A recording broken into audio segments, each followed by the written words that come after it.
YouTube. It's Brother Dennis. And as always, I give God all the glory for another beautiful day. Today is Sunday, March 2nd. And today it begins. So old bird season is coming. And got to get your birds out. In this crate, we got 16 birds. I normally don't put that many in this size crate, but it was just convenient. It's a 1 mile toss. It's a 1 mile toss. What we have in the crate is we have 8 late hatches from 2023 that never been raced, and we have 5 racing birds from 2024, and then 3 late hatches from 2024. So I'm expecting to lose. I'm expecting my 5 racing birds to make it home with no problem, and I'm expecting to lose half of the other birds. So let's say I got 11 late hatches that never been raced, so I'm expecting that 5 make it.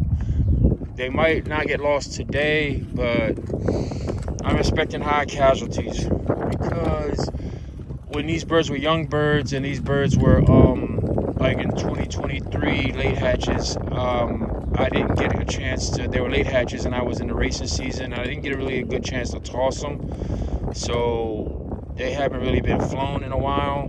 But this is only a 1 mile toss, so hopefully, we want the best results, but we're expecting the worst results. So and it's all my fault. It's not the bird's fault. It's because I didn't know how to train. I didn't know how to toss. I didn't do my part. So with that being said, I can't just have birds sitting in my loft that aren't breeding, and aren't racing. I just don't have room for it. So I'm sure that those that don't make it home will live a good life out here in the wild, I guess. But we'll see. I know I'm all over the place. I got a lot on my mind.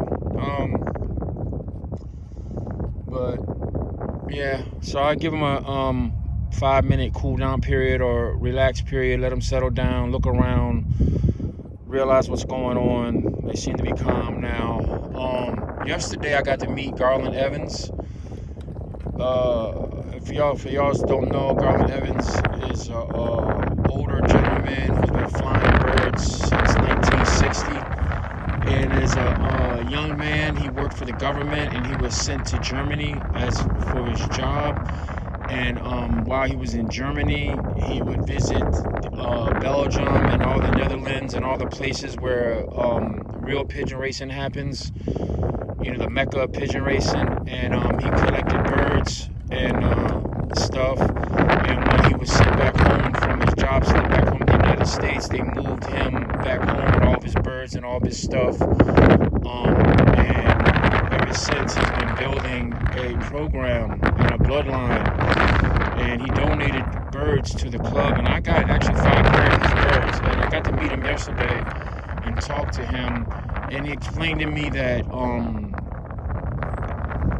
the average pigeons can't produce anything other than maybe a good pigeon here and there. And good pigeons can't produce anything other than good pigeons, except for maybe a great pigeons here and there. But great bred pigeons, they produce great birds, and they also can produce what's called a golden pigeon. And a golden pigeon is one of those pigeons that, if you're lucky, changes your life or changes your life for the better.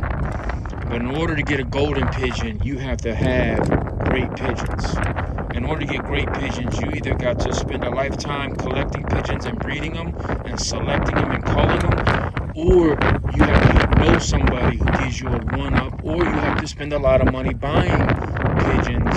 And that's what he did. He spent at least hundreds of thousands of dollars buying pigeons over his 60 years of pigeons breeding and selecting and racing. And he's estimated he spent over $100,000 in his birds, well over. So for him to gift somebody like me starting out 5 pair, I have the leg up.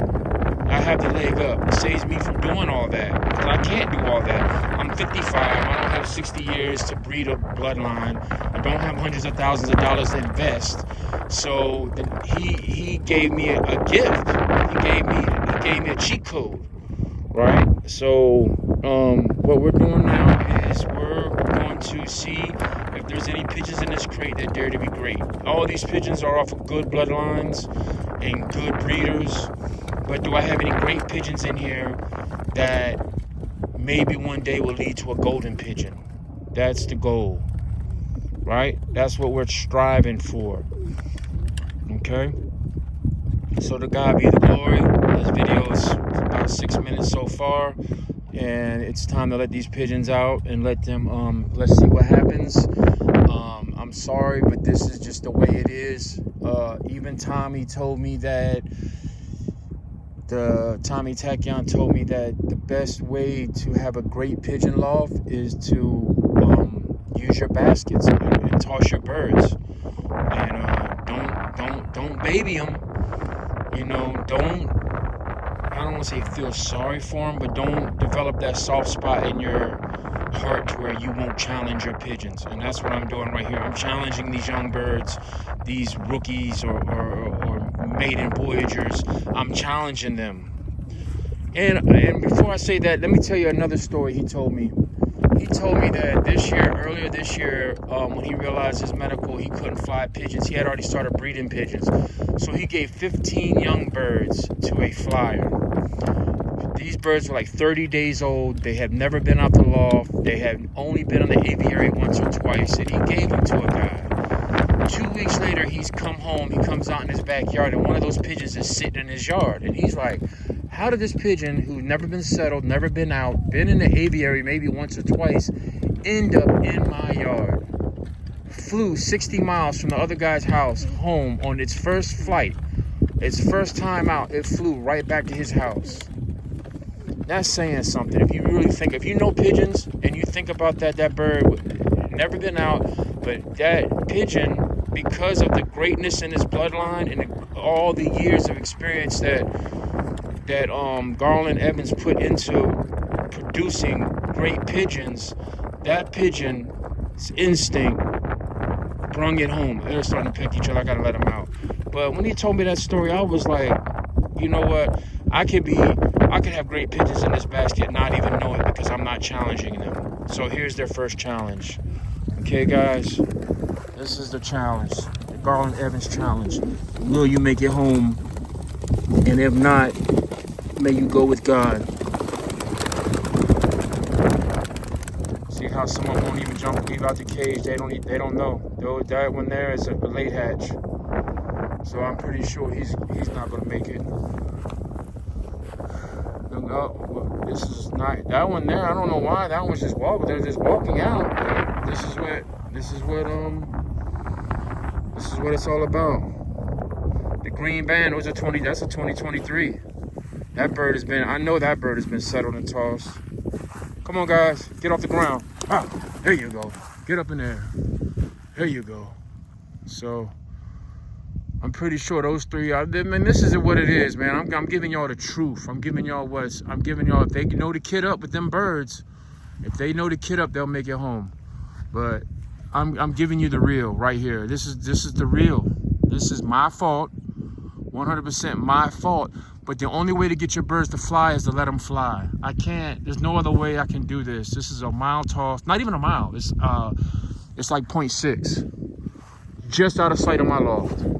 So I'll let y'all know the results. I'm pretty sure those three that were walking on the ground, one of them, I'm pretty sure he just hasn't been out so long. He's loft flown. All these guys been loft flying for the last week and a half, 2 weeks. So that's a little shocking when the guy didn't fly up. But we got 10, 12 that look like they're staying together. I know y'all can see them up there. We got 1, 2, 3, 4, 5, 6, 7, 8, 9, 10, about 12. I'm expecting at least my 5 racing pigeons to make it home, and maybe a couple old hatches that been out. But we'll see. I'll try to pause the video and pick it up at home. If not, stay tuned. God bless you. All right, guys, we made it home. And we've already had, when I got home, I've already had one pigeon trapped in. One of my 23 late hatches has trapped in. There's a couple coming in now. So I did beat a few home, not many. And I see 1, 2, 3, 4, 5, 6, 7, 8, 9. So I see it, I think at least 10, maybe.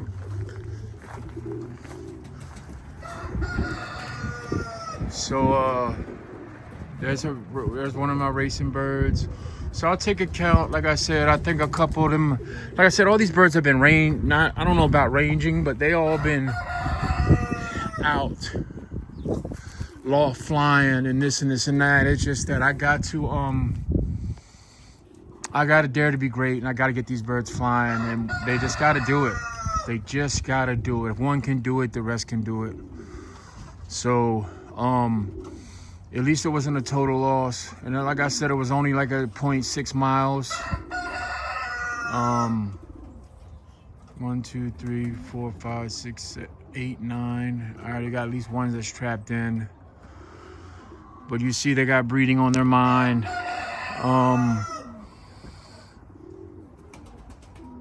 There's a window.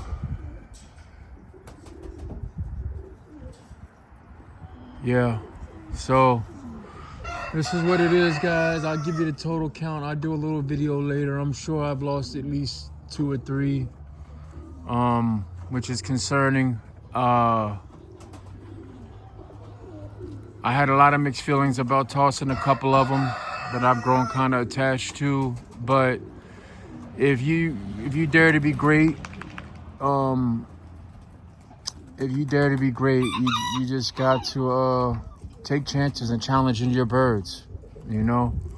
So the birds were out, the birds are flying. There goes one flying. And that's good. And maybe the couple ones that aren't here, maybe they flew by and now they're ranging. Cause that's another thing too. When you got like old hatch, when you got different age birds, some of them don't want to range anymore. Some of them want to range. Some of them, you know, they're all on a different, like they're all on different stages of what. Some of them want to hurry up and get back, sit on eggs. Some of them want to breed. Some of them want to fly and explore. Some of them are just get lost. Not all pigeons can be good pigeons. Not all pigeons can be great pigeons. And sometimes you're just gonna lose pigeons, and it's not your fault. Even if you have, like most of my pigeons, they're either out of great birds or they're race winners. And just because you have race winners doesn't mean they're gonna produce race winners or even produce homing pigeons. They produce pigeons that get low. I mean, you gotta realize what these birds are actually doing. They're actually flying home. They're homing pigeons, you know? And they could get lost, they could get hit by hawks, they could just not find their way home. So many different things can go wrong. So many different things. But, you know, we have a good, I think, foundation. I gotta get, I ruined some of my birds because I didn't know how to properly train them when they were first youngsters. Like my late hatches, I should have been tossing them with the race team. The late hatches from 2023, they should have had a lot more tosses. I still might not be able to race them this year, but at least I can get them training with the race team. You know, at least I can get them out with the race team and training. So that's what we're doing, guys. I'll do another video a little later on with the update on the breedings and everything. But yeah, it's beginning. Got a great chance to meet Garland Evans. Gave me a great perspective. He had a lot of passion, even though he was, you know, in his mid-70s, older gentleman, and dealing with a lot of health issues and stuff, man. He had a beautiful loft set up. I think he had one that was 36 by 12, and then he had another smaller one that was maybe like 10 by 20. I guess was his breeding loft. And great loft, big man. He had a great setup, great knowledge. Said he was going to help with the birds. Now I'm gonna say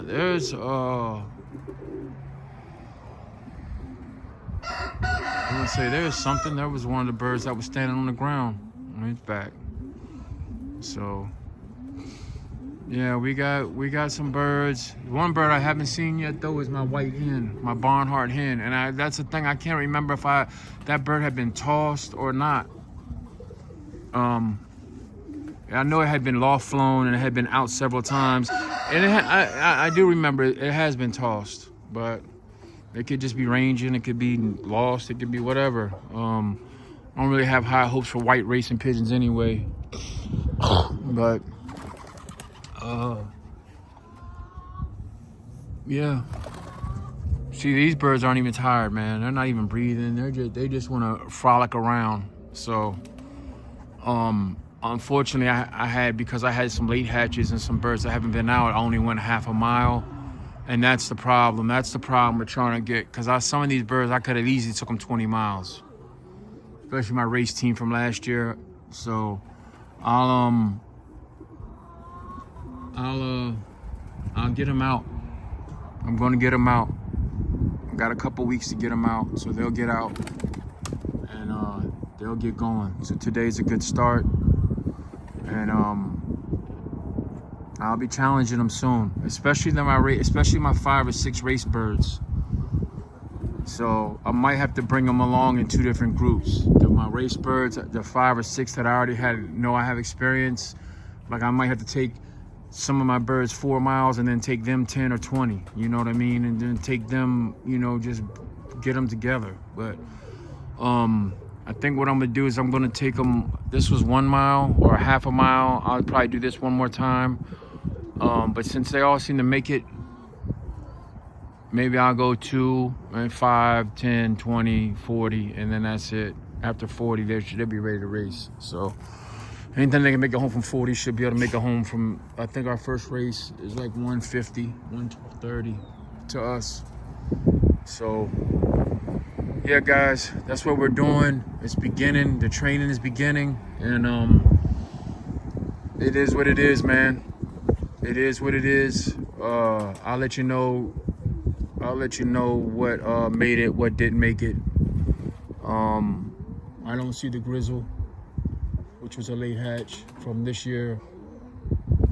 So it is what it is.